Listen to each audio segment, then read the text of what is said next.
आप सबके अंदर विराजमान परमपिता को मेरा प्रणाम।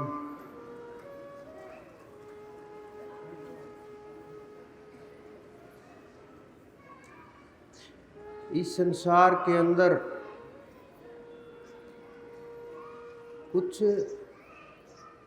लोग सीमित सोच को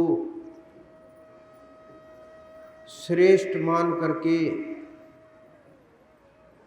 और परमात्मा का दायरा भी सीमित कर देते हैं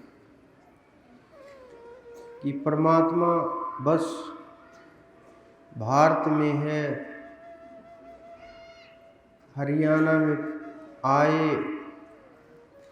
अयोध्या में पैदा हुए और कुछ अक्षेत्रों में गए, कुछ जगह युद्ध किए, कैसे रहे, उनको सीमित कर दिया जाता है कि बस। और हम नासमझ ये मान लेते हैं कि बस परमात्मा का दायरा मात्र सीमित सा है, भारत में है और बस हिंदुओं में है, हमारे धर्म में है, बस इतना मान लेते हैं। और इसी सोच के कारण हम वहीं झगड़ते रहते हैं, उन्हीं बातों को सोच करके उन्हीं के अंदर घूमते रहते हैं। निकलने के मार्ग कम होते हैं, घुसने के मार्ग ज़्यादा होते हैं। अनेकों अनेक विचार होते हैं, अनेकों प्रकार की सोच उत्पन्न होती है, बुद्धि भिन्न भिन्न प्रकार के निर्णय लेती है, लेकिन फिर घूम फिर करके वही सोच सीमित हो जाती है। लेकिन परमात्मा की नज़र में ऐसा नहीं है। उन्होंने पूरे ब्रह्मांड की रचना की है, सब मानवों की रचना की है, सब धर्मों की रचना की है, प्रत्येक जीव की रचना की है, सब कुछ उसके अधीन है। ये नहीं कि हम हिंदू हैं तो परमात्मा हमारी मेर करेगा, वो मुस्लिम है उनसे परमात्मा नफरत करेगा, वो ईसाई है उनको परमात्मा मार देगा।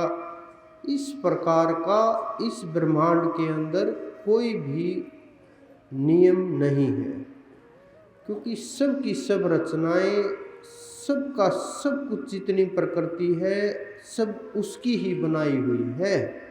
उससे बाहर न कोई जीव है, न ही कोई किसी प्रकार की प्रकृति है, न ही कोई देश है। कोई भी मानव और कोई भी किसी भी प्रकार का जीव उसकी पकड़ से बाहर नहीं है, सब कुछ उसके अधीन है, उसी को परमात्मा कहते हैं। लेकिन हम ये ना समझ करके छोटी छोटी चीज़ों को आध्यात्म मान लेते हैं, धार्मिकता मान लेते हैं, भ्रम में पड़ जाते हैं। हम कामनाओं को ना समझ करके और संसार के व्यर्थ की चीज़ों में हम अटक करके धीरे धीरे अपना समय निकाल करके इसी प्रकार से संसार से वापस लौट जाते हैं। हमारा जो मुख्य उद्देश्य भजन होता है, सुमरण होता है, ध्यान होता है, ये जीव उस मुख्य उद्देश्य से भटक करके व्यर्थ के झंझटों में फंस करके और अपना समय व्यर्थ गंवा देता है और फिर बाद में कुछ भी हाथ नहीं लगता सिवाय पछतावे के। यही हमने समझा, देखा, यही श्री कृष्ण जी ने गीता के अंदर पूरा का पूरा संदेश दिया, पूरे के पूरे ब्रह्मांड को सिमेट करके इकट्ठा करके कुछ शब्दों में उन्होंने इसका पूरा वर्णन कर दिया, लेकिन हम सुनने और समझने को तैयार नहीं रहते। हम ये मानते हैं परमात्मा गर्भ से पैदा होते हैं, साधारण मनुष्यों की तरह से घुटनों के बल चलते हैं, ऐसे ही खाते पीते हैं, ऐसे ही रहते हैं, ऐसे ही शास्त्र सीखते हैं, ऐसे ही युद्ध कलाएं सीखते हैं, इसी प्रकार से बढ़ते हैं, ऐसे ही शादी विवाह करते हैं, ऐसे ही संतान उत्पत्ति करते हैं, और ऐसे ही आश्चर्य तो ये होता है कि परमात्मा की मृत्यु के भी हम प्रमाण देने लगते हैं। जिनको हम परमात्मा मानते हैं उनकी मृत्यु के प्रमाण देने लगते हैं कि वो हमारे परमात्मा तीर लगने से गए थे धरा को छोड़ करके, और श्री राम जी ने जल समाधि ली थी। बड़े आश्चर्य की बात है कि जिनको हम पूज्य मानते हैं, जिनके चरणों को हाथ लगाने के लिए उस समय लोग छटपटाते रहते थे कि एक बार किसी प्रकार से छू दे, हम हाथ लगा लें, स्पर्श हो जाए, ये समय के अनुसार होता रहता है। लेकिन ये बहुत आश्चर्य की बातें हैं कि हम किन चीज़ों के ऊपर बहस कर रहे हैं, जिन्हें हम पूज्य मानते हैं। हमारा हृदय ही स्वीकार नहीं कर पा रहा कि वो परमात्मा थे या हैं, क्योंकि हम उनको साधारण मानव से तुलना कर रहे हैं और उनका जीवन भी साधारण मानव की तरह से ही बना दिया। उसी प्रकार से मर्यादाएं बांध दी, एक कदम इधर उधर उन्होंने किया। उनकी एक एक बात के ऊपर हमने शास्त्र लिख दिए। किसकी सफाई के अंदर? उस अनंत की सफाई के अंदर, हमारे उन महापुरुषों की सफाई के अंदर कि इन्होंने ये कारण इसलिए किया, वहाँ तीर इसलिए चलाया, बाली को इसलिए मारा, सीता इसलिए गायब हुई, अनेकों अनेक प्रकार के कि वहाँ राज इसलिए किया गया, अनेकों प्रकार के हमने शास्त्र लिख दिए। एक एक शब्द को समझ ना पाने के कारण से अंदर में स्वीकार्यता कि हमें स्वीकार ही नहीं है वो चीज़ें हमारे महापुरुषों की। इस कारण से और भी अनेकों अनेक कारण जो साधारण मनुष्य अनेकों प्रकार की बात सोचते रहते हैं। तो इस कारण से हम उन महापुरुषों को, उस जिनको हम परमात्मा मानते हैं, इतना सीमित दायरा कर देते हैं कि हम आपस में भी बांट देते हैं कि वो शिव तुम्हारे हैं, हम वहाँ नहीं जाएंगे, कृष्ण उनके हैं, हम वहाँ नहीं जाएंगे। देवताओं तक को भी बांट दिया जाता है, हमारे महापुरुषों तक को भी बांट दिया जाता है कि हम तो कृष्ण को मानने वाले हैं, हम शिव के पास नहीं जाएंगे। हम तो कृष्ण को मानने वाले हैं, राम के पास नहीं जाएंगे। कितने बंधन मान लिए गए हैं, कितने बंधन हमने अपने आप को डाल दिए हैं, ना समझी के कारण से, मूर्खता के कारण से और अपनी सीमित बुद्धि के कारण से हम फिर अपने आप को श्रेष्ठ दर्शाते हैं कि हम वहाँ नहीं जाते। क्यों? क्योंकि हम तो उसको मानते हैं, लेकिन वो परम तत्व, वो जिसके आप पैर छूने की कोशिश करते हो, इस संसार के अंदर मैं ये कई बार विचार करता हूँ कि उस अनंत के पैर हैं कहाँ? कैसे आप उस अनंत के पैरों को छू सकते हो जिसका कोई ना रूप है? स्वयं हमारे संतों ने वर्णन किया है कि वो अचल है जो चल नहीं सकता, वो अनादि है जो सदा से है, उसका वर्णन किया चल कह करके, जो चलायमान नहीं है, स्थिर है, सत्य चलायमान नहीं होता, ये वर्णन किया गया है कि लेकिन वो सत्य है। फिर उसका कहाँ सिर हुआ, कहाँ पैर हुए? वो ब्रह्म प्रत्येक जगह अंदर और बाहर हर जगह विराजमान है, लेकिन हम कामनाओं के वशीभूत हो करके, हृदय के अंदर कामनाओं को भर करके, कामनाओं की झाल उठती रहती है, हृदय के अंदर बहुत झाल उठती रहती हैं। जिस प्रकार से समुद्र के अंदर बड़ी बड़ी लहरें उठती हैं, हमने देखा समुद्र में बहुत ऊंची ऊंची 20-20, 30-30 फुट ऊंची लहर उठती हैं, जहाज़ों से टकराती हैं, फिर वापस लौट जाती हैं।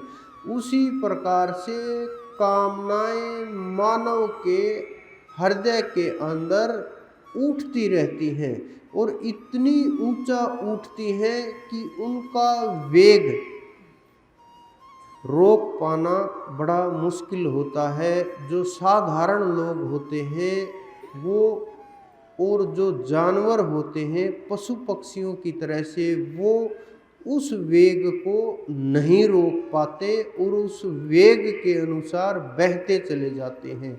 चाहे वो कामना भूख की हो, भोजन की हो, विषय वासनाओं की हो, क्रोध की हो, मोह ममता की हो, अनेक प्रकार की सांसारिक वृत्तियाँ उछाल मारती रहती हैं, हिलोरे लेती रहती हैं। लेकिन जो साधारण लोग हैं, जो आध्यात्म की तरफ नहीं गए, उसको नहीं जानते, उस ज्ञान से अभी दूर हैं, उन्हें उस ज्ञान की पहचान नहीं, वो लोग उसमें घुस जाते हैं और कामनाओं के अनुसार जीव का व्यवहार हो जाता है और उसी प्रकार से वो कार्य करके और फिर फ्री हो जाते हैं। लेकिन जो लोग धीरे धीरे कोशिश कर रहे हैं आध्यात्म की ओर जाने की, ज्ञान की ओर जाने की, परमात्मा की ओर जाने की, आत्मा की तरफ बढ़ने की, खुद की तरफ बढ़ने की और इस परम तत्व को जानने की इच्छा, जीवन मुक्ति की इच्छाएं लिए जो जीव अपना प्रयास में लगे हुए हैं, ध्यान में जिन्होंने शुरुआत की है, कुछ चीज़ों को समझने लगे हैं कि हम समझें उन चीज़ों को, और लेकिन समझ करके उन चीज़ों को हम रोकने का प्रयत्न करते हैं, हठ से, जबरदस्ती करके, दबाव में, किसी भी प्रकार से, कोई भी कारण से हम उनको हठपूर्वक रोकने की कोशिश करते हैं। लेकिन वो चीज़ें हठपूर्वक रुकती नहीं हैं। अगर हमने रोक ली तो भी, उन्होंने गीता जी में साफ स्पष्ट शब्दों में वर्णन किया है। बहुत लोगों ने तो आज वर्णन किया है 20-30 साल पहले उन विषयों का, लेकिन उन्होंने तो बहुत वर्षों पहले हर चीज़ का वर्णन कर दिया था कि जितना भी इनको दबाएंगे उतना ही ये बढ़ेंगी। उसी प्रकार से, क्योंकि मैंने एक पुस्तक पढ़ी ओशो की, तो उसके अंदर भी इसी प्रकार का वर्णन किया गया था। तो मैं समझा कि कहाँ से लाई गई हैं ये चीज़ें, कहाँ से उठाई गई हैं। जब उनका और गीता का वर्णन का मिलान करोगे श्लोकों के साथ, तो आपको समझ में आ जाएंगी कि वो कहाँ से उठा करके लाए हैं। क्योंकि मानव का एक मस्तिष्क होता है कि वो कहीं न कहीं से तो खोजता है, चाहे आँखों से देख करके, चाहे सुन करके, चाहे अनुभव करके, चाहे सीख करके, किसी भी प्रकार से, चाहे कोई भी कारण हो, वो सीखता रहता है। तो उन्होंने जब उनके ऊपर अध्ययन किया तब उन्हें अनुभव हुआ, गीता के ऊपर अध्ययन किया बड़ी गहराई के साथ, तो उन्हें अनुभव हुआ कि गीता के अंदर श्लोक आता है, कर्मेंद्रियाणि संयम ये आस्ते मनसा सिमरन इंद्रियार्थो विमूढ़ा मिथ्याचार से उच्यते। ये गीता के अंदर इस श्लोक का वर्णन किया गया है। आप खोज लेना, मैं अपने पास से नहीं बोल रहा, ये लिखा गया है उसके अंदर।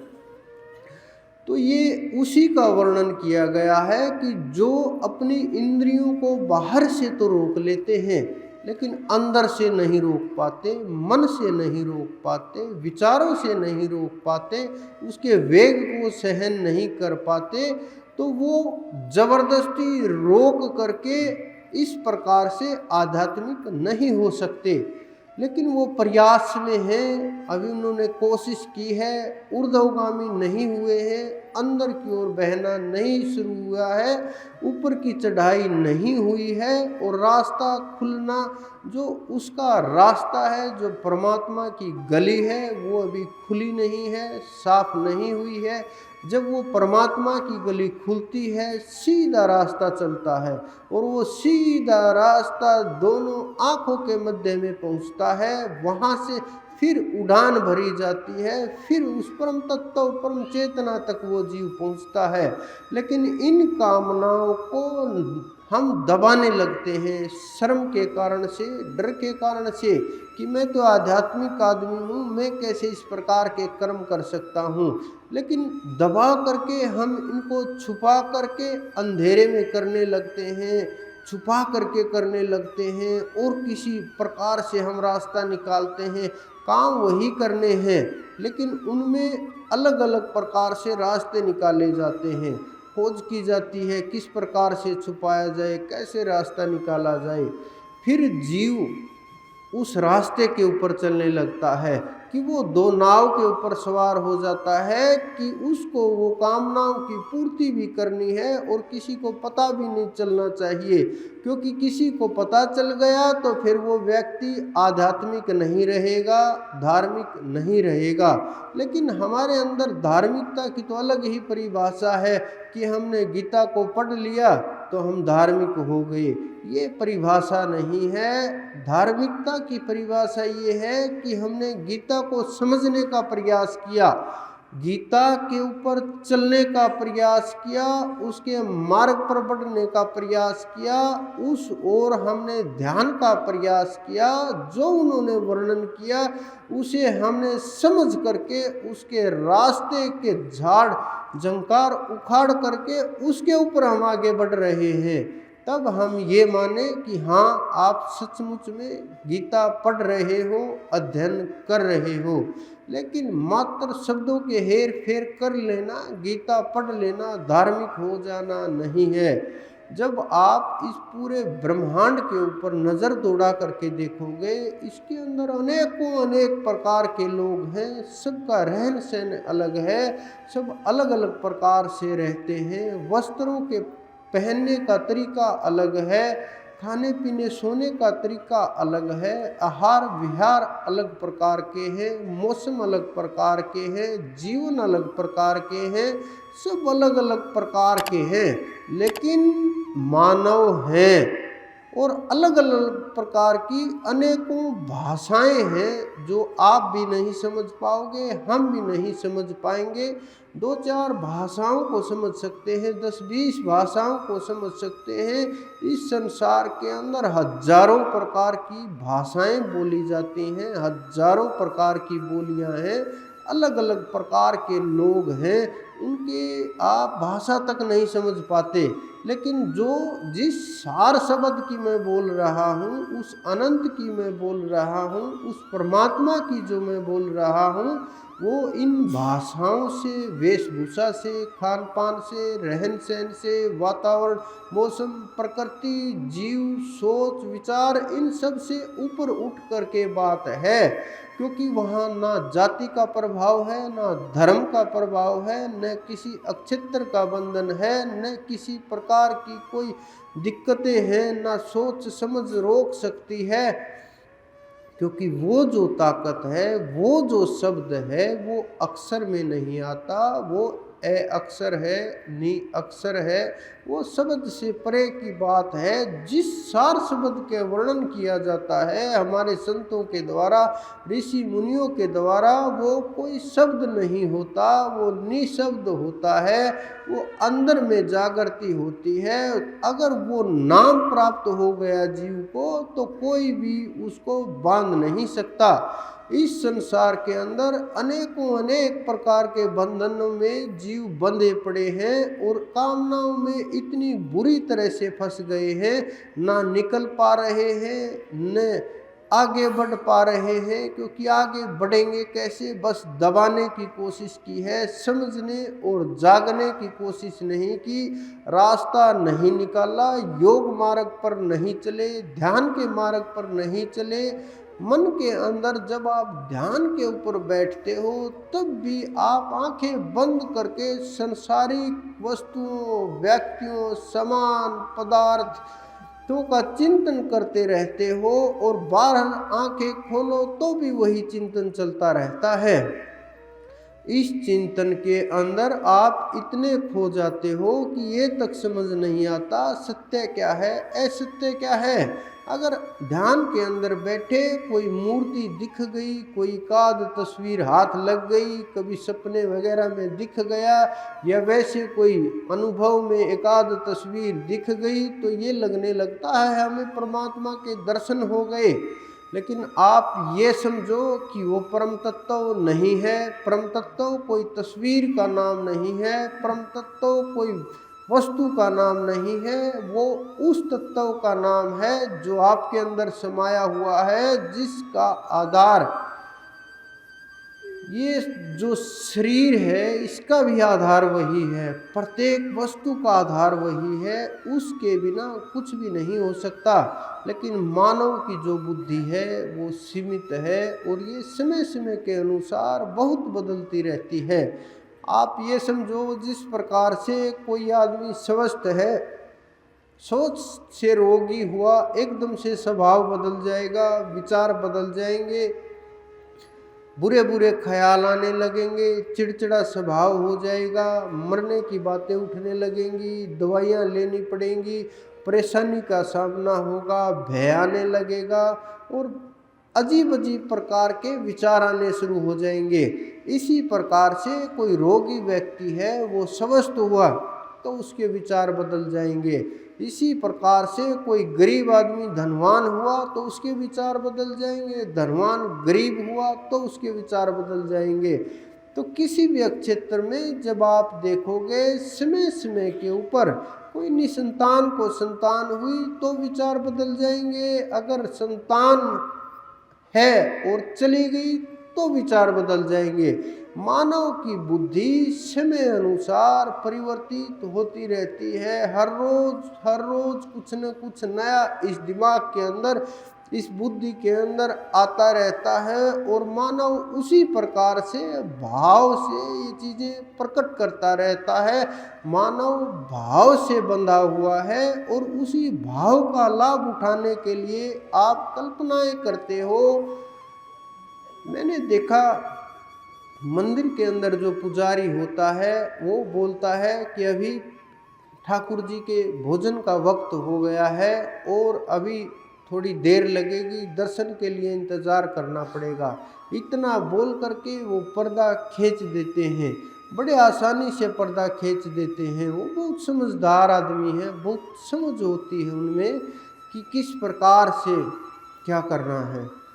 तो आप भी ये सोचने लगते हो बैठ करके कि हाँ भगवान भोजन कर रहे हैं, अभी लड्डू खा रहे होंगे, अभी मिठाई खा रहे होंगे, अभी रोटी खाई होंगी, अभी सब्जी खाई होंगी, सब्जी में लहसुन प्याज नहीं होगा, भगवान मीठा दूध लेंगे और कुछ खाएंगे, फल फूल का भोग लगेगा, पेड़े खाएंगे, 56 भोग का प्रसाद लगेगा, भगवान खा रहे हैं। ये कल्पनाएं वहाँ खड़े खड़े मंदिर में होने लगती हैं। अगर आपको यकीन नहीं होता, आप इस प्रकार के देखते होंगे, जा कर के अनुभव कीजिए। मैं ये सारी चीज़ें विचारों को देख देख करके बोल रहा हूँ कि जो जो संसार में चल रहा है, अगर हम उसको नहीं समझ पाए तो उससे बाहर नहीं निकल सकते और हम ऊपर नहीं उठ सकते। क्योंकि गुरु का काम है जीवों को बुद्धि प्रदान करना, जीवों को मार्ग दिखाना, सत्य बुद्धि देना और समझाना, सही और गलत में फर्क करके दिखाना, उस सत्य के मार्ग पर चलाना जो इस आत्मा को उस परमात्मा तक ले करके जाता है। हमारा प्रत्येक आत्मा का उस परमात्मा के साथ संबंध है। इसी कारण से तो जीवों को आत्मा बोला जाता है और उस आत्मा को परम के साथ भी आत्मा जोड़ दी जाती है कि वो परमात्मा है। तो हमारा उनका संबंध सदा सदा से है, कोई भी इस संबंध को नकार नहीं सकता।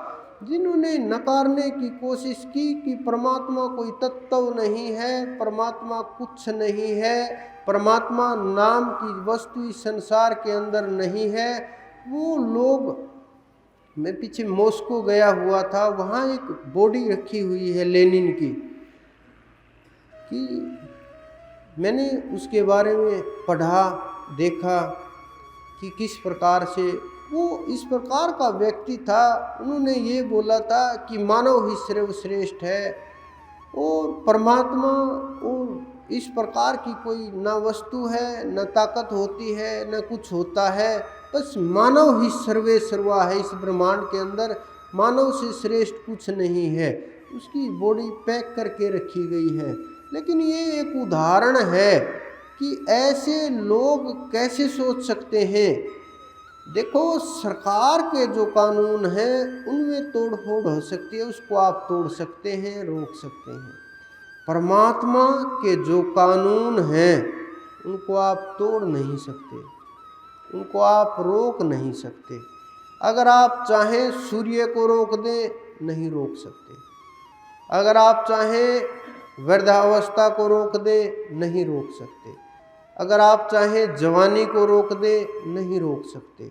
अगर आप चाहें मैं तो बच्चा ही रहूं, नहीं रह सकते। अगर आप चाहें कि मेरे केस सफ़ेद ना हो, नहीं हो सकता, किसी प्रकार से भी नहीं हो सकता।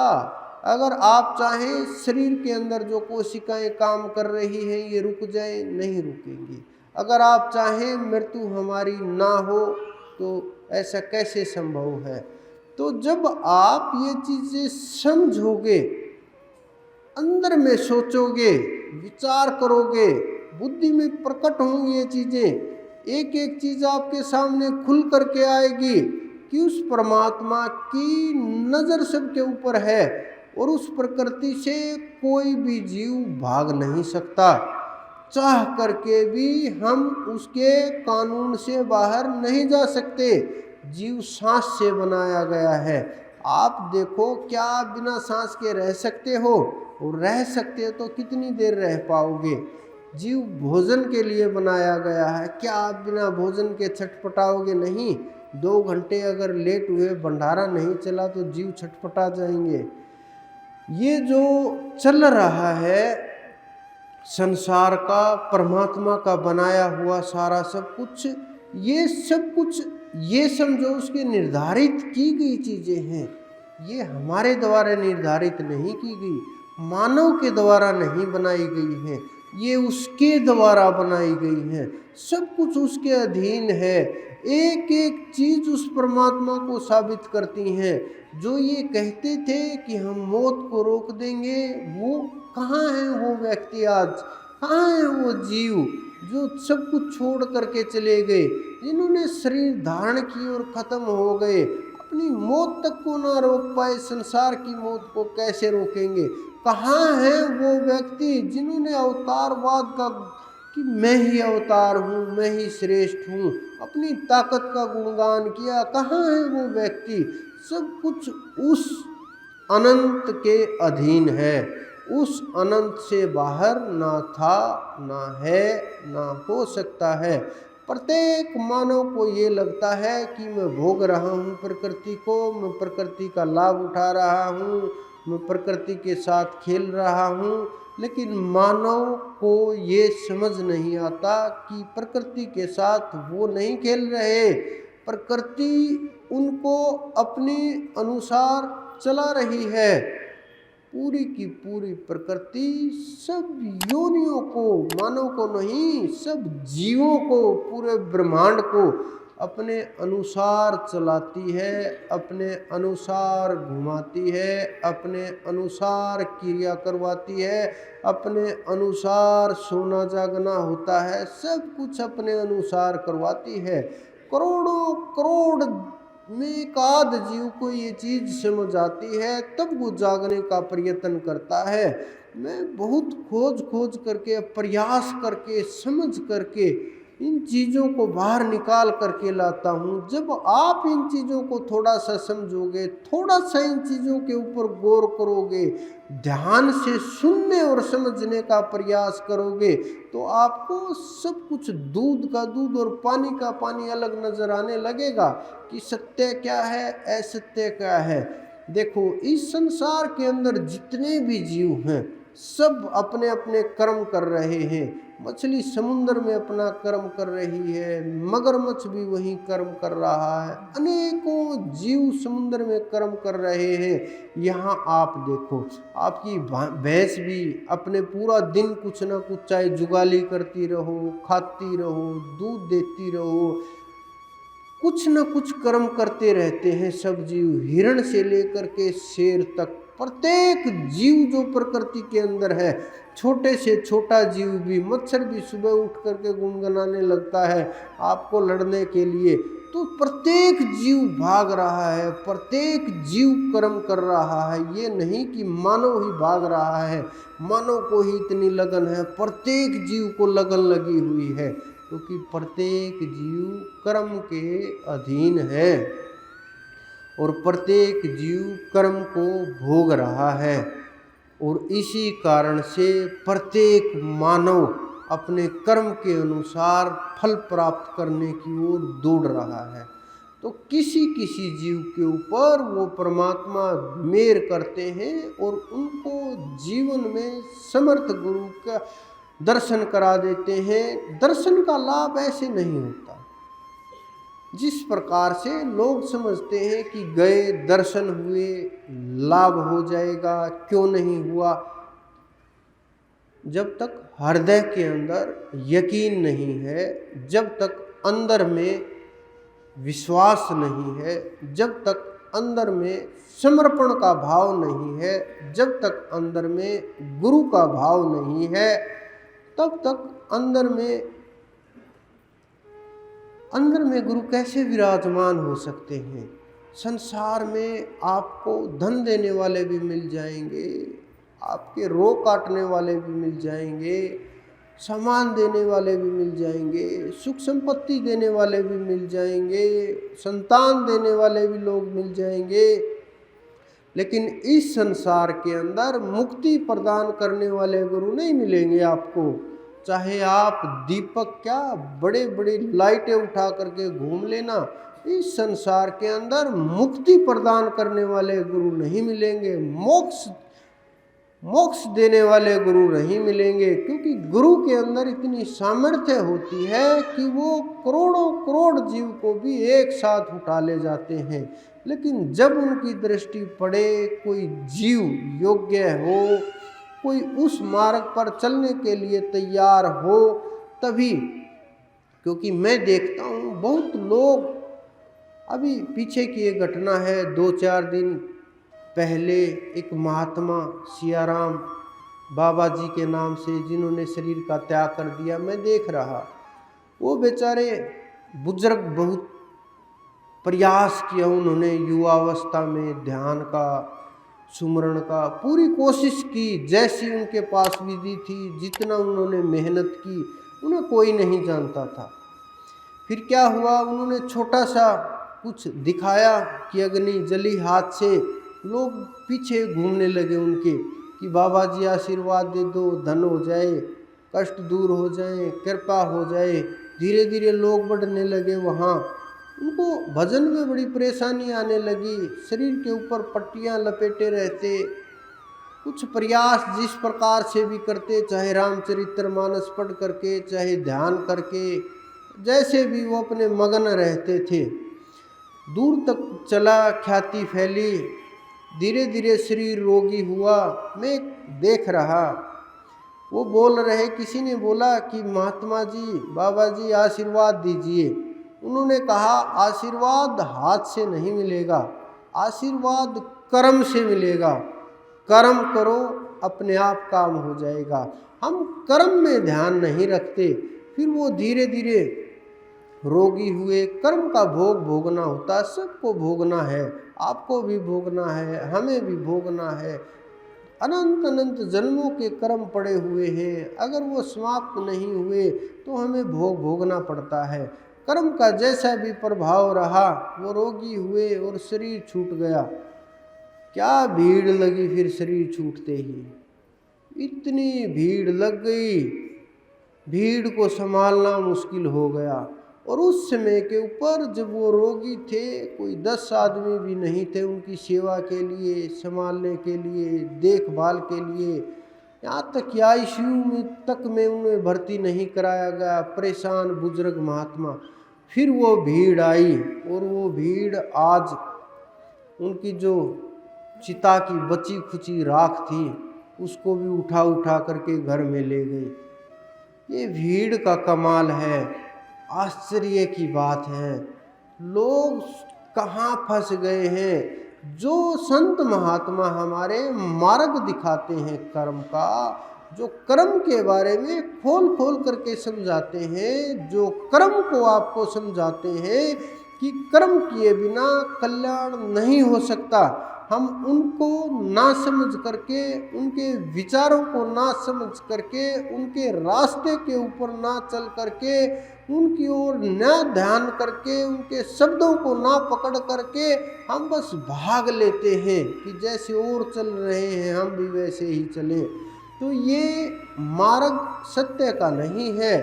सत्य का मार्ग वो है जो हमारे संत दिखाते हैं, जो हमारे महापुरुष दिखाते हैं, जो वो गीता जी में जिसका वर्णन किया गया है।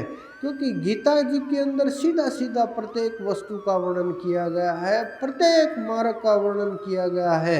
लेकिन हम नासमझी के कारण से, हम वहाँ तक ना सोच पाने के कारण से उसको हम मात्र एक पुस्तक और एक ग्रंथ मान करके और दीपक लगाने लगते हैं, उसकी पूजा करने लगते हैं, माला चढ़ाते हैं, आरती करते हैं। वहाँ ना पूजा करने से कुछ मिलेगा, न उसकी आरती से कुछ मिलेगा, न पुष्प चढ़ाने से कुछ मिलेगा, कुछ भी नहीं मिलेगा, न उसका आगे मस्तक रगड़ने से कुछ मिलेगा। जो आपको मिलेगा ये आपके भाव हैं, जो उसको मात्र जो उसकी वाणी समझ करके पूजा करते हैं। लेकिन हम उस अर्थ तक नहीं पहुंच पाए जो उन्होंने वर्णन किया कि आप उस परम तत्व की खोज करो, उस अनंत की खोज करो, उस परमात्मा की खोज करो जो सबके अंदर विराजमान है, उस आत्मज्ञान को प्राप्त करो। वहाँ तक नहीं पहुँच पाते।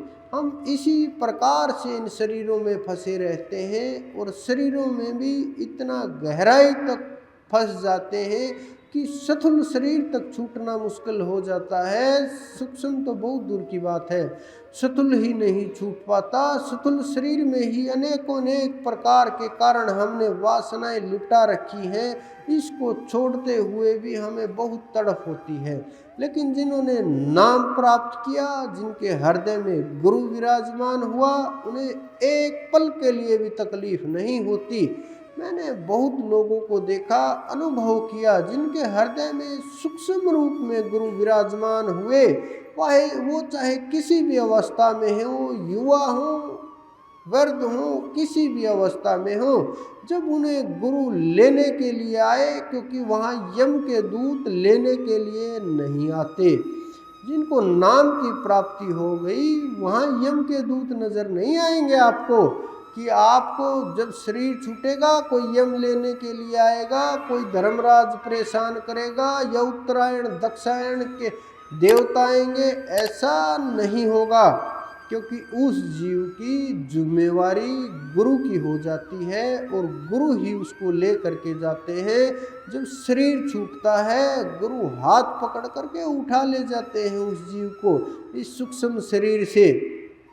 जब वो उड़ान भरते हैं सूक्ष्म शरीर से ले करके कि स्थूल छूट गया इस संसार के अंदर, फिर सूक्ष्म शरीर छूट जाएगा। जब आप तुरिया में जाओगे, तुरिया में जाने के बाद सूक्ष्म शरीर छूट जाएगा, फिर उससे आगे की अवस्था ब्रह्म की होगी। जब आप ब्रह्म के पास जाओगे तो आपका कारण शरीर छूट जाएगा। फिर उससे जब ये जीव आगे बढ़ेगा और ऊंची चढ़ाई होगी, पार ब्रह्म तक जाएगा, तब महाकारण छूट जाएगा। उससे आगे की जो चढ़ाई होगी वो आत्मा को करनी है, आपको करनी है। गुरु साथ रहेंगे प्रत्येक कदम के ऊपर, प्रत्येक मंजिल के ऊपर, सीढ़ी के प्रत्येक पाए के ऊपर साथ रहेंगे। क्योंकि गुरु अगर एक पल के लिए भी साथ छोड़ देंगे, जीव वहीं से गिरना प्रारंभ हो जाएगा। जहाँ से उन्होंने चढ़ाई शुरू की वहीं आकर के गिर जाएगा, फिर भटक जाएगा।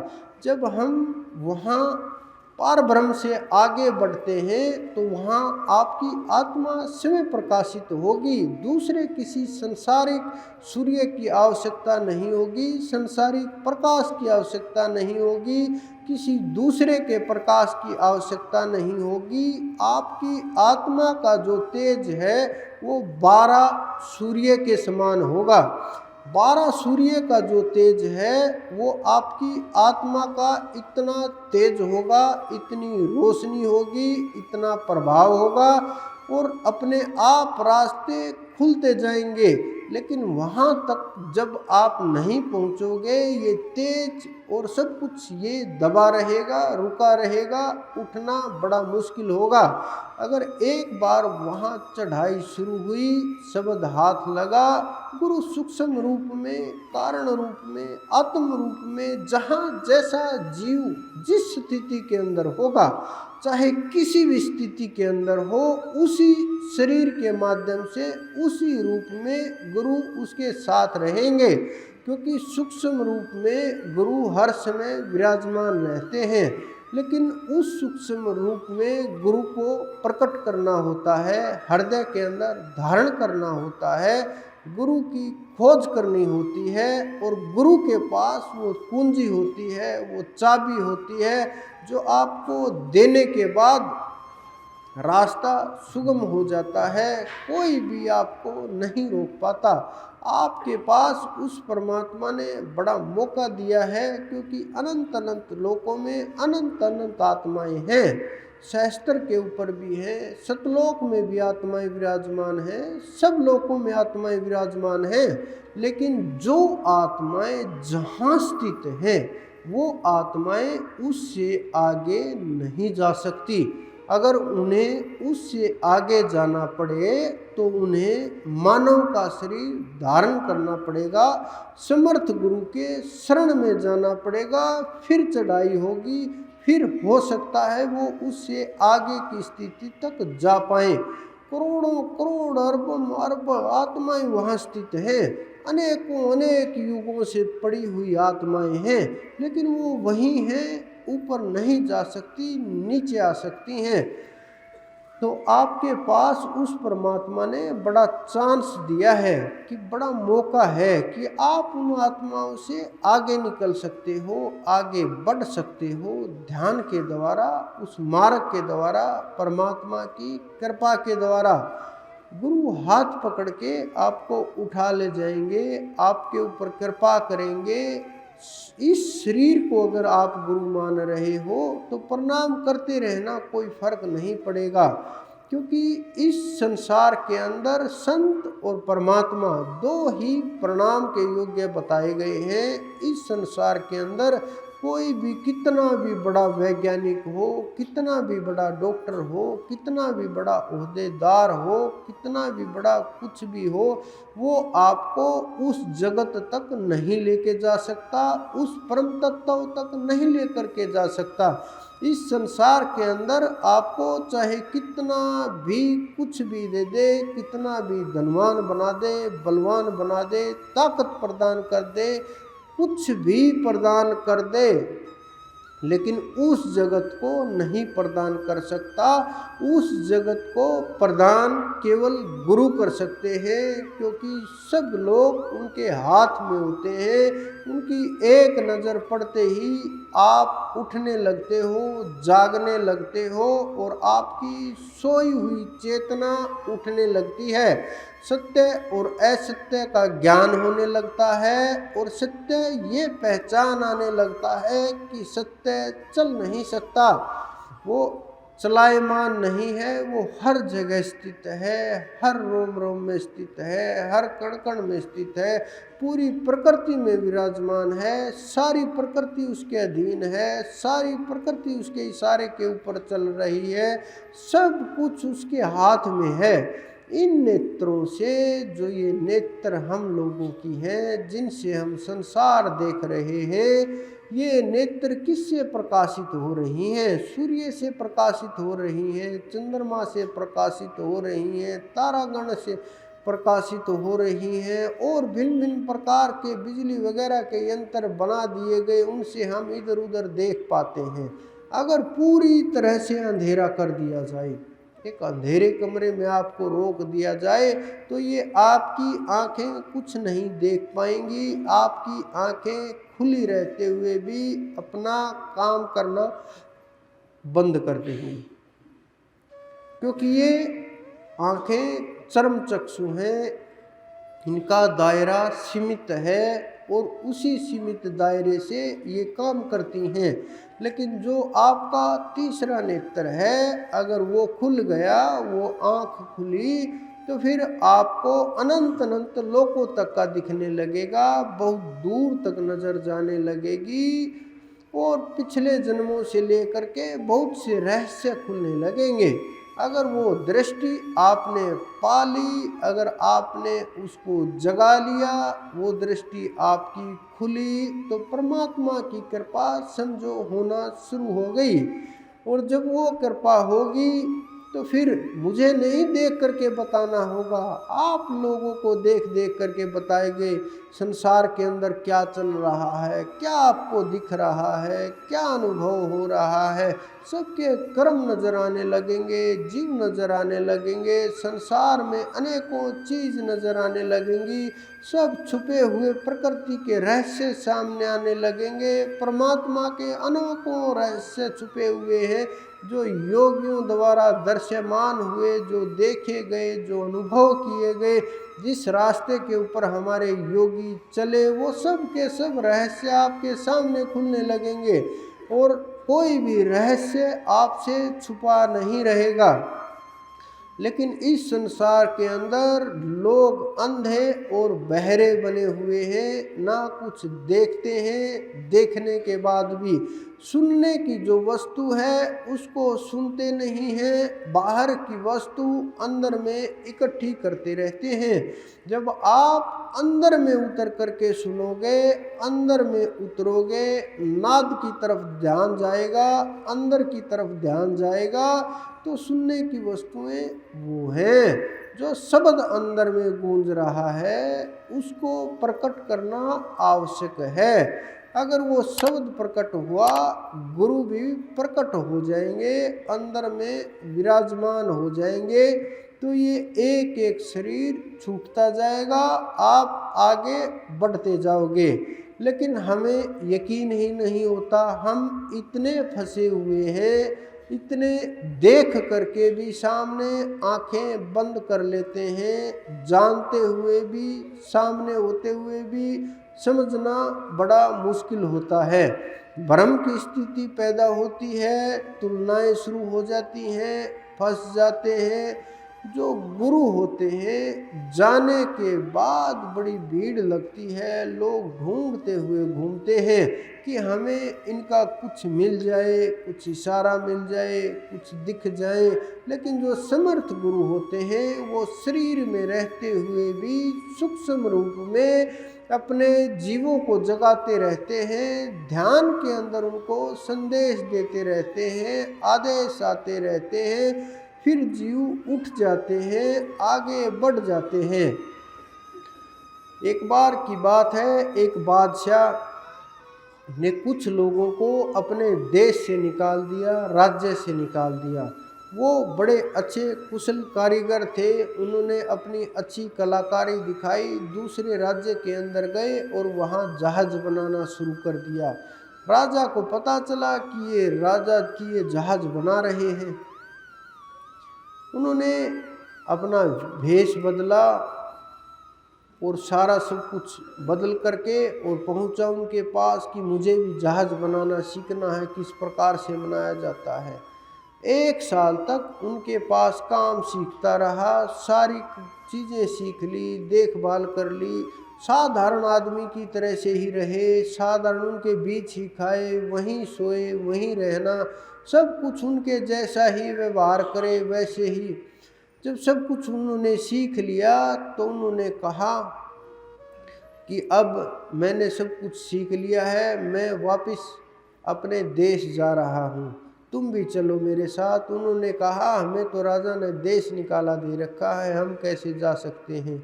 वहाँ जाते ही राजा हमारी फांसी तड़वा देगा, हत्या करवा देगा। उन्होंने कहा कोई नहीं, राजा मेरे जानकार हैं, तुम चलो मेरे साथ, और तुम मेरे साथ चलोगे मैं राजा से अक्षमा करवा दूंगा तुम्हें। उन्होंने कई बार कहा, उन्हें यकीन नहीं हुआ, फिर भी उन्होंने प्रयास किया, फिर भी यकीन नहीं हुआ। कुछ लोग उनके साथ चले गए, कुछ को फिर भी यकीन नहीं हुआ। कुछ लोग जो दो चार उनके साथ गए, वो गया अंदर महल में, देख रहा जहाँ भी जा रहा पहरेदार सलाम कर रहे, नमस्ते कर रहे। तो वो अंदर जा कर के उनको कहा इनको वस्त्र दो और उनको आराम के लिए कुछ खाने पीने के लिए प्रबंध करो। वो जब तक वहाँ पर आए तब तक वो सिंहासन पर विराजमान हो गया। उन्होंने आए और देखा कि ये तो वही व्यक्ति है सिंहासन पर बैठा हुआ जो हमारे साथ है। यही हालत जीवों की हो जाती है। गुरु लेने के लिए आते हैं, जीवों को जगाने के लिए आते हैं, लेकिन हम उनके साथ रह करके, साधारण मान करके, देख करके, जीवों को, कर्मों को देख करके कि साधारण हमारी तरह से ही बोलते हैं, हमारी तरह से ही रहते हैं, हमारी तरह से ही काम करते हैं, हमारी तरह से सब कुछ चल रहा है, हम भ्रम में पड़ जाते हैं। लेकिन जब आप जो जीव वहाँ जा कर के देखेंगे, उस दरबार के अंदर जा कर के देखेंगे, उस प्रात पर ब्रह्म से परे जाएंगे, जहाँ संतों की मंडलियाँ बैठी हुई हैं, जहाँ संत हमारे पहुँचे हैं, जब वहाँ तक जा कर के पहुँचेंगे कि उस दरबार में पता चलेगा कि ये दरबार किसका है, कौन संत है, कहाँ तक पहुँचे हुए हैं। तो जो पूर्ण गुरु हैं वो वहाँ जा कर के विराजमान हो जाते हैं अपने जीवों को लेकर के। उन्हें ना आना होता है, ना जाना होता है, वहाँ ना कष्ट होता है, कोई भी परेशानी जीव को दोबारा से नहीं आती। कितनी बड़ी बात है। एक छोटे से जीवन को हम सुखी करने के लिए कितना पापड़ पेलते हैं, कितनी मेहनत करते हैं, नौकरी के लिए प्रयास करते हैं, शरीर को स्वस्थ रखने के लिए प्रयास करते हैं, सृष्टि को चलाने के लिए विवाह आदि करते हैं, घर बनाते हैं, कितना मेहनत करते रहते हैं। सब प्रकार का प्रयास करने के बाद भी हमें यहाँ मात्र 100 वर्ष भी नहीं जीना, और वहाँ अनेकों अनेक अनंत अनंत वर्ष सदा सदा जहाँ रहना है, उसकी हमें कोई भी तैयारी नहीं चल रही। जब आप वो तैयारी कर लोगे, फिर आप कुछ भी करते रहो, कितना भी। कुछ लोग ये बहाने ढूंढते हैं कि हम भजन टाइम ही नहीं लगता। जब आप भजन करने के लिए प्रयास करोगे, सबसे महत्वपूर्ण वस्तु, सबसे महत्वपूर्ण चीज़ यही लगेगी कि इससे महत्वपूर्ण कुछ भी नहीं है, क्योंकि सांस भी एक न एक दिन तो निकल ही जाएंगे। कुछ लोग जो मेहनत करते हैं वो नाम के साथ जुड़ जाते हैं।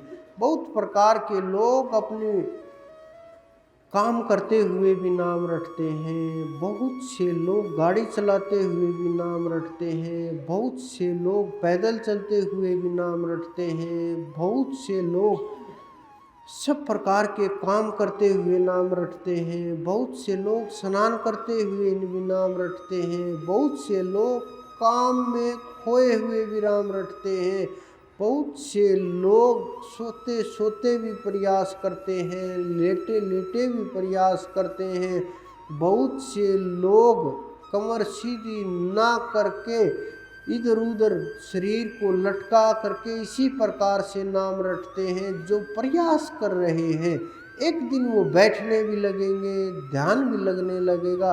कम से कम वो लोग सोच तो रहे हैं कि परमात्मा है और हमें यहाँ जाना है अंत में। जब ये समझ में आ जाए कि अंत में जाना है तो ध्यान भी लगाना शुरू कर देंगे, बैठना भी शुरू कर देंगे। जब विचारों के ऊपर पकड़ होगी तो हमें ये लगने लगेगा कि हाँ, कामनाएं पीछे रह गई। ये नहीं, कामनाएं छोड़ना नहीं, अपने आप से सारी कामनाएं छूट जाएंगी। छोड़ने से नहीं, याद ही नहीं रहेंगी कि कामनाएं थी नहीं थी, कोई चीज़ थी ना थी, दिमाग में ही नहीं रहेंगी ये चीज़ें। जब ये चीज़ें दिमाग में ही नहीं रहे, कोई फ़र्क ही नहीं पड़ता, कुछ भी करो ना करो, हो ना हो, क्या फ़र्क पड़ता है। हम यहाँ लड़ रहे हैं छोटी छोटी चीज़ों को लेकर के, लेकिन लोग ध्यान के अंदर अपने आप को इतना ऊर्जावान बना लिया, इतना ऊपर उठा लिया, उन्हें कोई फर्क ही नहीं पड़ता किसी भी चीज़ से। वो अपने आप को इस संसार से ऊपर उठा करके उसके समर्पण हो गए, आत्मा से भी शरीर से भी। आप देखो शरीरों की क्या हालत। ये नहीं है कि बस आत्मा ही पकड़ में है परमात्मा के, या आत्मा के ऊपर ही काम करते हैं। वो परमात्मा प्रत्येक शरीर का देखो आप, जब शरीर छूटता है, किसी भी प्रकार का प्रकृति के अंदर शरीर हो, वृक्षों से लेकर के और हाथी तक, मानव तक, कोई भी शरीर देखो आप, जब शरीर छूटेगा, कोई किसी को नहीं बताता प्रकृति के अंदर क्यों, प्रकृति अपने आप की क्रिया शुरू कर देती है और धीरे धीरे वो शरीर मिट्टी में मिल जाता है, समाप्त हो जाता है। चाहे उसमें कीड़े चले और क्रिया हो, किसी भी प्रकार से कोई भी क्रिया हो, अगर आप ना भी कोई क्रिया करोगे शरीर के साथ किसी भी प्रकार की, तो धीरे धीरे प्रकृति अपने अनुसार, अपने नियम के अनुसार उसको तोड़ करके समाप्त कर देगी। तो ये प्रकृति के अपने नियम हैं, प्रकृति हमें अपने अनुसार चला रही है। प्रकृति से मानव भाग नहीं सकता, चाहे कितना भी प्रयास कर ले। चाहे कोई ये चिल्लाने लगे प्रकृति मेरे अधीन है, चाहे कोई ये बोलने लगे कि परमात्मा हूँ मैं, चाहे कोई ये बोलने लगे कि मैं अवतार हूँ, भाग नहीं सकते। कहाँ भागेंगे। तो मैंने बड़े बूढ़े हुए लोग देखे हैं जो ये बोलते थे कि मैं तो अवतार हूँ। बहुत प्रकार के लोगों से मिला मैं इस संसार के अंदर, अनेकों अनेकों लोगों से जो ये बोलते थे इस संसार के अंदर हमारे से ज़्यादा ताकतवर कोई महात्मा नहीं है, संत नहीं है। उनको भी बड़ी मुश्किल हो जाती है जब सामना किसी से होता, बहुत मुश्किल हो जाती है, छटपटाने लगते हैं, हड़बड़ा जाते हैं कि ये अहंकार कैसे, अब चोट लगेगी अहंकार को, कैसे स्वीकार हो ये चीज़ें। क्योंकि मानव ने अपने आप को परमात्मा से भी बड़ा मान लिया है, उस अनंत से भी बड़ा अपने आप को घोषित कर दिया है। और जब उस अनंत से भी बड़ा कोई अपने आप को घोषित करता है तो फिर बहुत सी चीज़ें ऐसी बीच में आ जाती हैं कि उनसे उनको भागना पड़ता है, जागना नहीं पड़ता, क्योंकि स्वीकार ही नहीं कर पाता कि मानव उसका बनाया हुआ है, उसके अधीन रहेगा और इसको मर जाना है और ये शरीर समाप्त हो जाएगा, इसको कोई नहीं रोक सकता। ये स्वीकार ही नहीं होता। अंदर में जब ये स्वीकार हो जाएगा कि मुझे मरना है और मरने से पहले मुझे वहाँ की तैयारी करनी है, वहाँ पहुँचना है, उस परमात्मा के लिए, उस अनंत के लिए पूरी पृथ्वी का एक ही नियम है। ये नहीं है कि यहाँ आपको भूख लग रही है और अमेरिका में भूख नहीं लगेगी, नहीं, ऐसा नहीं है, वहाँ भी भूख लगेगी सबको। ये नहीं कि अमेरिका में लोग नहीं मर रहे हैं यहाँ मरेंगे, नहीं, सभी एक जगह जैसा नियम उस परमात्मा का। जब आपको ये चीज़ें समझ आ जाएंगी तब आप उस तरफ बढ़ने लगेंगे कि हाँ, बुद्धि विशाल होने लगी है, विशालता की तरफ बढ़ने लगी है, उसकी तरह से सोचने लगे हो कि अनंत को समझने लगे हो, विचार उठने लगे हैं। क्योंकि समझना और समझाना ये बुद्धि का विषय है। अगर आपकी बुद्धि उस मार्ग पर चलेगी, इसी कारण से संतों से लोग सतबुद्धि की प्रार्थना करते हैं चाहे कोई कितना भी श्रेष्ठ हो, चाहे किसी को प्राप्त हो गया हो, तो भी वो गुरु के सामने प्रार्थना करते हैं, परमात्मा के सामने प्रार्थना करते हैं कि हे परमात्मा हमें सत्य बुद्धि देना, सत्य अर्थ सत्य को जानने वाली, कि सत्य को जानने वाली बुद्धि हमें प्रदान करना, कि हमारी बुद्धि सही से सत्य को जानती रहे, और सत्य को जब तक जानती रहेगी, असत्य को समझती रहेगी, असत्य को सत्य नहीं मानेगी, और सत्य सामने होगा। क्योंकि सत्य को असत्य मानना और असत्य को सत्य मानना ये बहुत बड़ा भ्रम होता है, और ये इन दोनों के अंदर भेद करना जीव के लिए, इंसान के लिए बहुत बड़ी बात होती है, बहुत बड़ी बात होती है। क्योंकि माया के अंदर इस संसार में कोई नहीं बचा हुआ है, चाहे किसी ने अपने आप को अवतार बताया, चाहे किसी ने अपने आप को संत महात्मा बताया, चाहे कोई कुछ भी बताया, रहे इस माया के अंदर ही।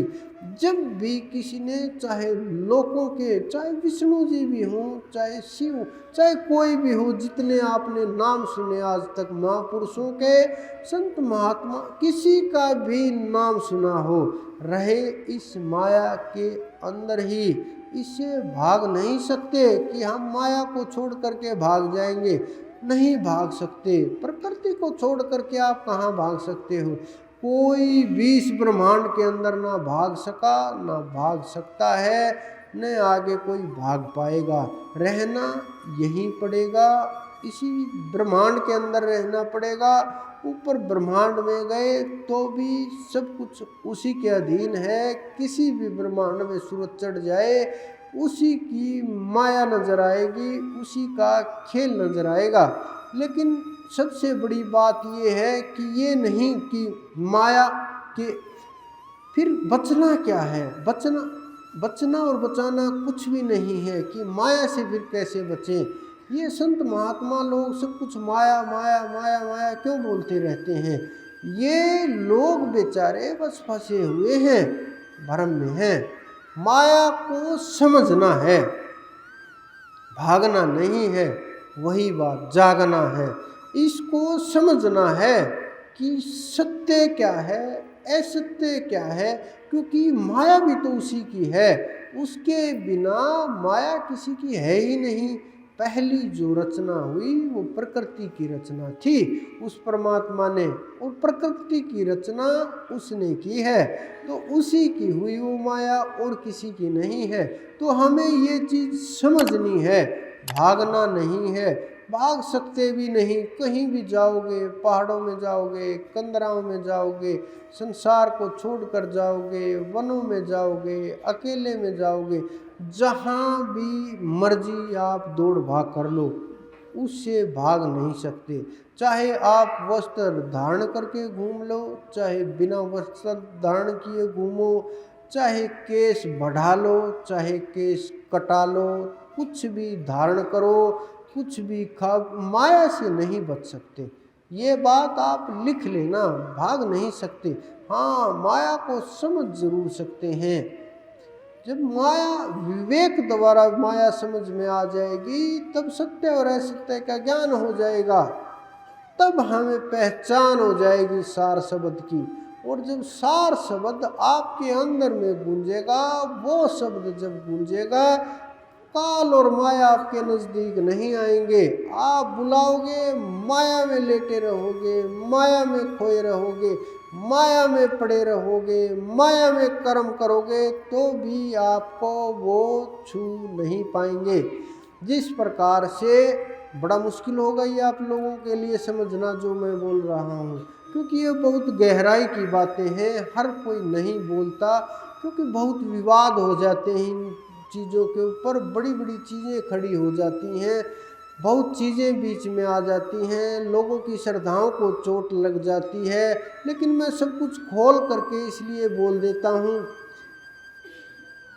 क्योंकि हम भजन करने वाले लोग हैं, और मैं भजन जो मेरे गुरु ने हमें सिखाया, जो मेरे गुरु ने हमें दिया, जो मेरे गुरु ने हमें प्रदान किया, हमने प्रयास किया कि जितना हम आगे बढ़ा सकें, कोशिश कर सकें, प्रयास कर सकें। लेकिन ये मेरा नियम नहीं कि मैं भीड़ इकट्ठा करूं, लोगों को इकट्ठा करूं। मेरा ये उद्देश्य भी नहीं है कि आज कम लोग आएंगे, कल ज़्यादा। मेरा ये उद्देश्य लोगों से जुड़ा हुआ नहीं है। मेरा ये उद्देश्य है कि कोई चाहे एक जीव समझ करके पार उतर जाए, लेकिन उसको जानने वाला हो, सत्य को समझने वाला हो, सत्य को चाहने वाला हो, सत्य को परखने वाला हो और सत्य को पाने का इच्छुक हो। फिर उसके लिए किसी भी हद तक जाना पड़े, समाज के लिए, लोगों से, जीवन से हम प्रयास करते हैं, प्रकृति से भी कि कोशिश की जाए किसी प्रकार से काम करवाने की। वो ऊपर वाले की, मेरे गुरु की इच्छा रहती है, वो कभी मना नहीं करता। वो अनंत है, उसके शब्द को नहीं बदला जा सकता। सबके शब्दों को बदला जा सकता है, लेकिन ब्रह्मांड को बदला जा सकता है, उस शब्द को नहीं बदला जा सकता।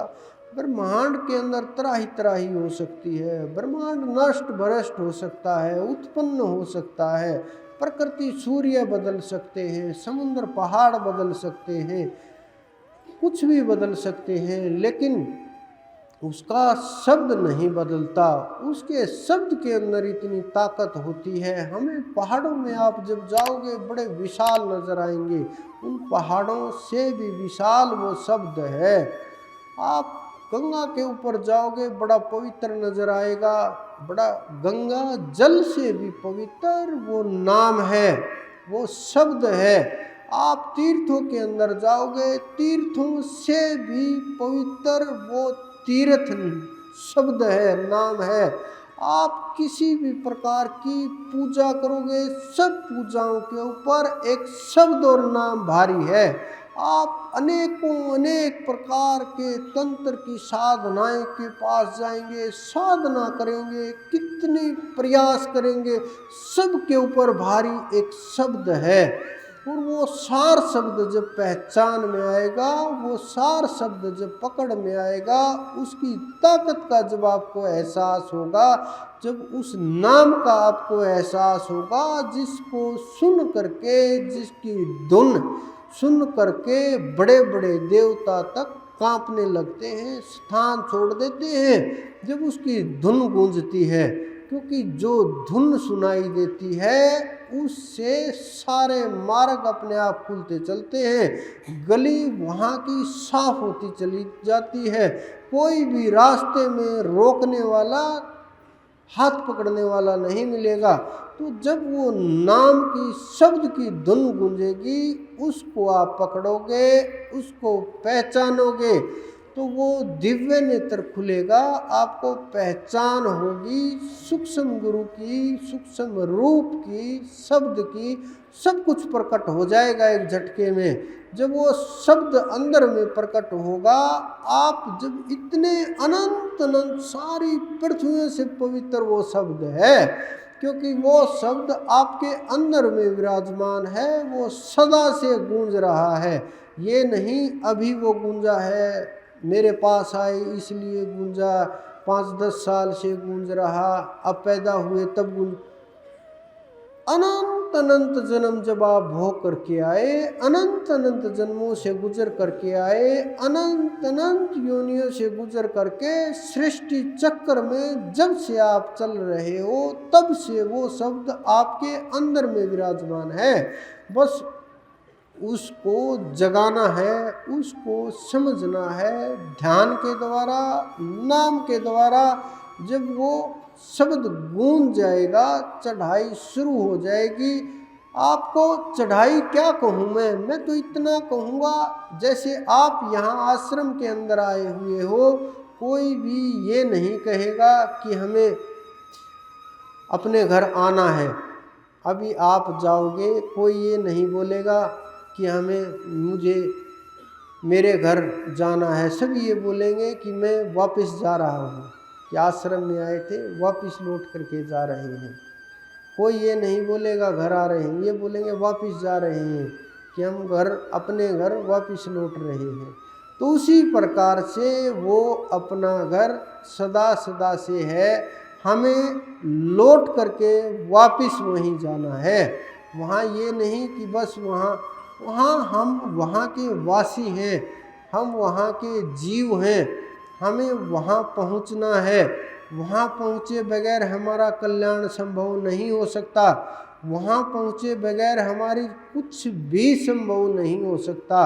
अनंत अनंत जन्मों की पूजा का, पाठ का, तपस्या का, दान का, धर्म का, चाहे शीश चढ़ा दे, चाहे कुछ भी कर दे, अगर एक बार हमें वो शब्द मिल जाए, सार शब्द हमें प्राप्त हो जाए, किसी भी तरह से वो अवस्था हमें मिल जाए, सार शब्द कोई अक्षर नहीं है, कोई वर्ण नहीं है, किसी प्रकार का आकार नहीं है, वो अनुभव है, वो स्थिति है।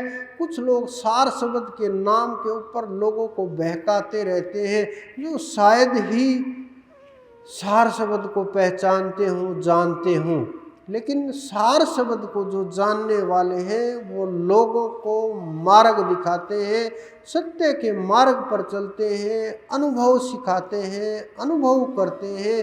वो लोगों को बेवकूफ़ नहीं बनाते और इधर उधर की बातें कह करके उनको उलझाते नहीं हैं। साफ साफ शब्दों में बिल्कुल उनकी बुद्धि तक ये शब्द पहुंचा देते हैं कि ध्यान मात्र से उनका कितना बड़ा कल्याण हो सकता है, कितनी चढ़ाई हो सकती है, उस परमात्मा की कितनी कृपा हो सकती है। आप जब इस लाभ के बारे में सोचोगे, विचार करना कभी उस शब्द के आगे, जब सब कुछ ही फीका है, ये ब्रह्मांड ही उस शब्द के आगे फीका, तो उसमें कितना अनंत अनंत ताकत होगी, जो सबका सार है, सब गुरुओं का, हमारा नहीं।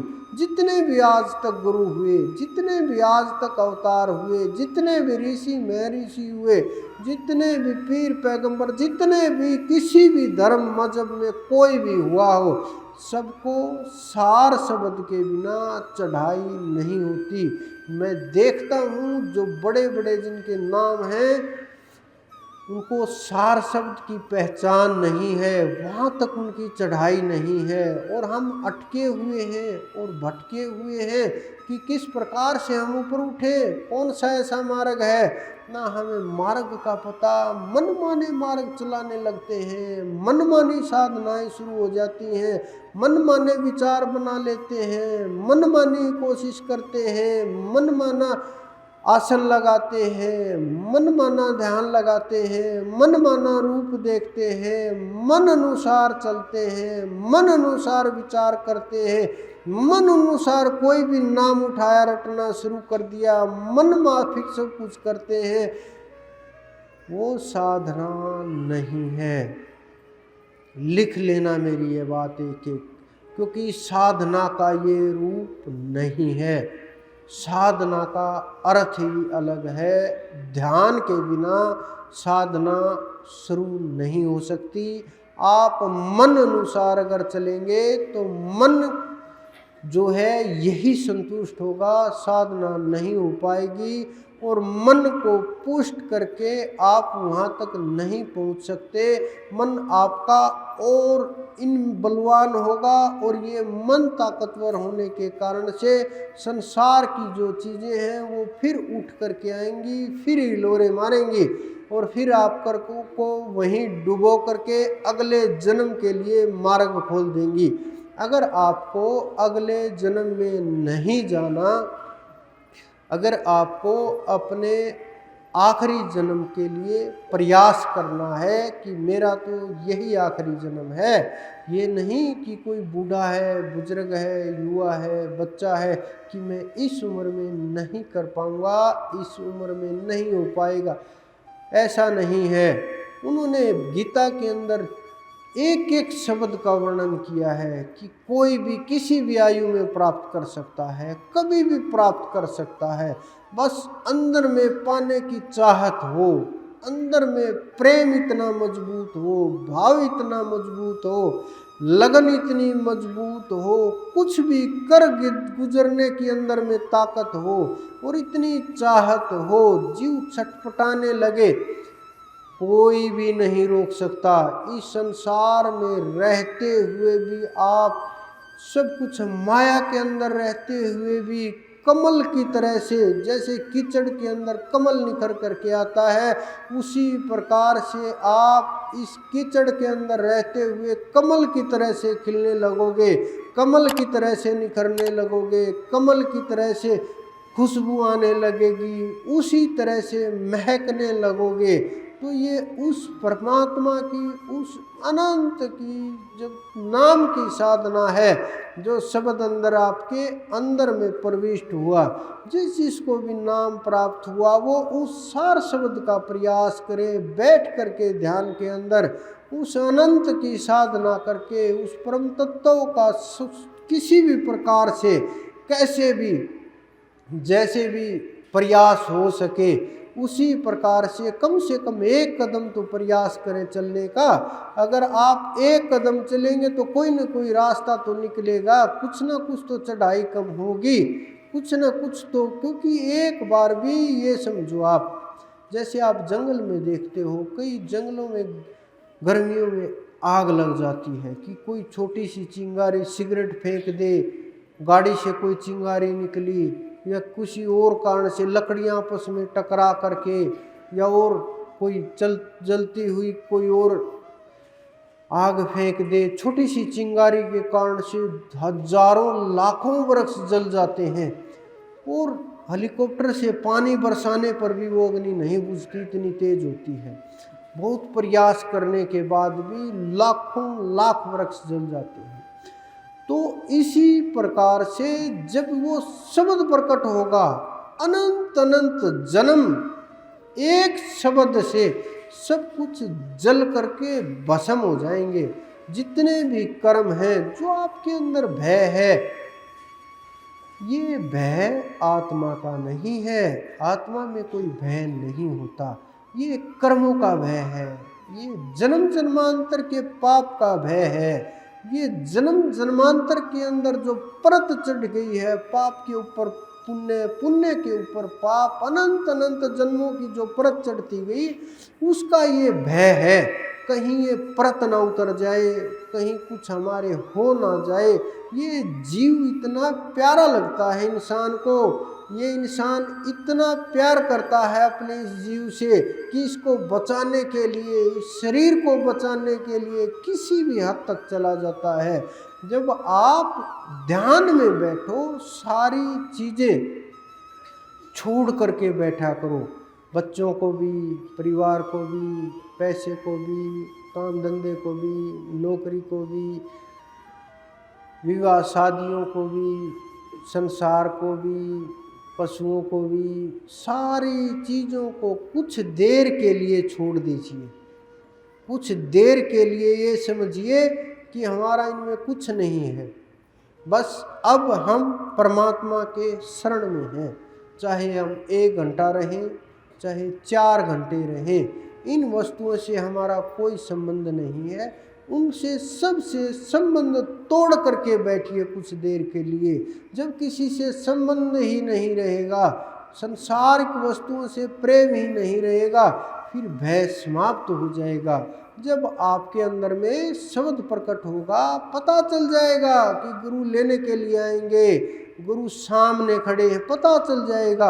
ये नहीं कि अब इसे आप कल्पनाएं शुरू कर दो, ये कल्पनाएं नहीं है, ना ये कल्पनाएं करनी चाहिए, ना कल्पनाओं के संसार में खोना है, ना कल्पनाओं के संसार में अटकना है, ना भ्रम में फंसना है, ना भय के अंदर रुकना है। आपको समझना है शब्द को, ध्यान को, ज्ञान को, परमात्मा को, मोक्ष को, परम तत्व को बस जानने और पाने का प्रयास करना है।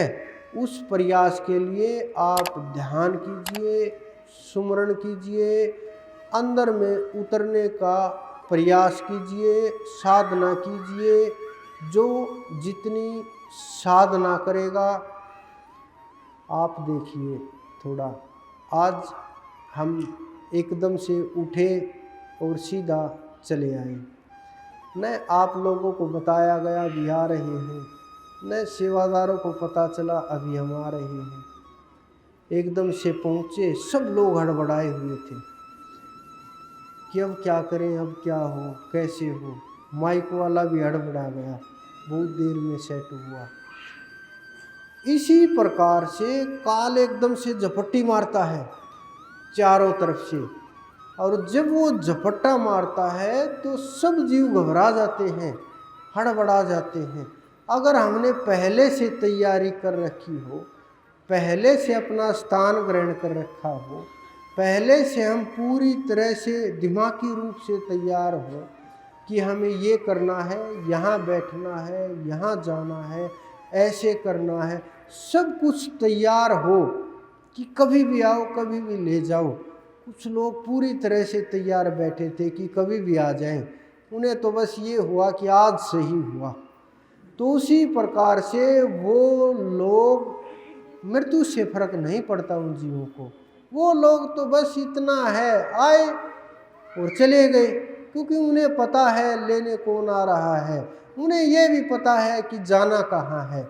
जब जीव को ये पता चल जाए कि हमें तो अपने घर में जाना है और असली घर हमारा वही है और वहीं हमें पहुंचना है, वही सत्य है, आज नहीं जाएंगे तो फिर पीछे रह जाएंगे। उन्हें दुख नहीं होता ना संसार छोड़ने का, ना घर छोड़, क्योंकि छोटे घर को छोड़ करके जब हम विशाल घर में जाते हैं, राजमहल में जाते हैं, तो फिर वो भूल जाते हैं उन चीज़ों को। तो उसी प्रकार से जब हम उस अनंत नूरी महल में जाएंगे, नूरी दरबार में जाएंगे, उस अनंत के पास जाएंगे, तो हमें कुछ भी दुख और दुविधा, किसी भी प्रकार की परेशानी किसी को नहीं आएगी। लेकिन अगर हम अपनी ड्यूटी के ऊपर, अपने काम के ऊपर पाबंद नहीं होंगे, अगर हम अपने काम को लगन पूर्वक, मेहनत पूर्वक नहीं कर पाएंगे, जो परमात्मा ने सेवा दे रखी है, जो गुरु ने सेवा दे रखी है, अगर हम उसमें कोताही बरतेंगे तो फिर भय और भ्रम की स्थिति हर जगह हड़बड़ाहट ही रहेगी। तो आप ध्यान कीजिए, उस परमात्मा का नाम रटिए, उसकी ओर आगे बढ़िए। जो जितना प्रयास करेगा, मुक्ति आपका रास्ता देख रही है, आपको मुक्ति का रास्ता ढूंढने की आवश्यकता नहीं है, आपको भजन की आवश्यकता है। छोटी मोटी वस्तुएं इंतजार नहीं कर रही कि 2 4 10 लाख, 2 4 50 100 करोड़ रुपए आ जाए, इतनी छोटी छोटी चीज़ें इंतज़ार नहीं कर रही। अगर ये चाहिए ये भी मिल जाएंगी, कोई अच्छा ये भी दे देंगे सब कुछ, लेकिन जो आपका इंतज़ार कर रहे हैं वो चीज़ें, वो मुक्ति है जो आपका इंतज़ार कर रही है, जो आपको वहाँ तक ले करके जाएगी। आप अपने आप को एक बार जीवन मुक्त कर लें, फिर जो मर्जी करते रहना, ना आपको कोई रोकने वाला होगा, न ऊपर वाला कोई परेशानी होगी, न इस जीवन में होगी न अगले जीवन में। तो इसलिए आप ध्यान कीजिए, सुमरण कीजिए, प्रयास कीजिए। अगला जो सत्संग का प्रोग्राम है वो 13 तारीख का होगा, और तब तक आप साधना कीजिए। हर बार कुछ न कुछ परिवर्तन हो रहा है, ज़्यादा नहीं तो कुछ 2 4 लोग तो प्रयास कर रहे हैं कि हमने कुछ बदलाव किया, साधना की। तो जितना भी प्रयास करोगे, मुक्ति आपके उतने ही करीब आते जाएगी। आप सबके अंदर विराजमान उस परमपिता परमेश्वर, मेरे गुरु, मेरे इष्ट को मेरा बार बार प्रणाम।